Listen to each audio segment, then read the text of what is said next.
Hello again, fellow food lovers. Today I am making a pasta bake. Not a pasta bake, a cauliflower bake. I don't know why I said pasta bake. Cauliflower bake. So I've kind of done a little bit of the prep work, but I'll explain what I did. I'm going to explain what is going to go into this. So of course we have cauliflower. I've cut it into small pieces and just cooked it in water, boiled it until it was fork tender.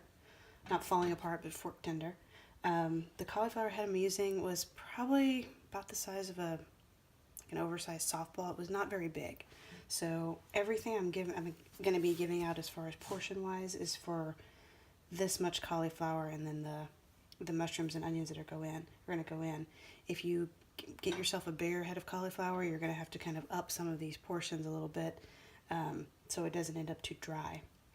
So we have the cauliflower that's been cooked and drained, and I've let it cool a little bit too. And then I've already coarsely chopped some baby portobello mushrooms, about 6 of them. And when I mean coarsely chopped, I mean pretty coarsely chopped, pretty large dice. And then I also cut up, so big, 3 scallions. Okay, we also have about a heaping tablespoon of cream cheese, which I softened in the microwave, heaping tablespoon of mayo, heaping tablespoon of sour cream, some meatless bacon bits. They're made of soy protein.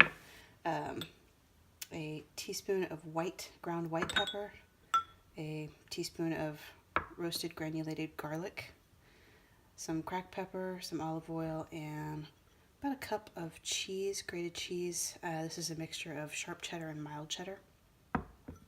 So really all you do, the oven's been preset to 350, is you're just going to put all of this in a bowl, you're going to mix it up real good, and then you're going to put it in a casserole dish and put it in the oven to cook. Casserole dish, you do not have to oil in any way. The oil that's going to be in, like the mayo and the sour cream and the cream cheese, will be enough to keep it from sticking. So you don't need to add anything else. Plus, a little bit of that olive oil will help too. So I've shown you everything that's going to go in. So now all we have to do is mix it up. So we start with cauliflower. It's going to go in first. And then we'll throw in the mayo, sour cream. And as you'll have noticed, I like to kind of have everything set and ready first. And this isn't just for the purposes of showing you how to cook this. I kind of always like to cook this way. Then it makes sure that I have everything and the amounts that I need before I start. Then I haven't left anything out. I'll have to scramble at the last second. So go ahead and with this in here right now, just go ahead and give everything just a real quick kind of stir. Might have lost a mushroom there. It happens. I'm going to throw in those bacon bits, the white pepper. It is kind of a lot of white pepper, but I like that. Adds a nice bite. All that cheese, fresh cracked regular pepper, and like I said, some olive oil. Just a nice drizzle. I don't usually measure when I cook. I'm doing this for the purposes of trying to explain some of the things that I make. But normally when I cook, I don't know, it's kind of like playing jazz. Kind of just go with the flow, make it up as you go along a little bit, throw in a little of this, a little of that, until it just seems right.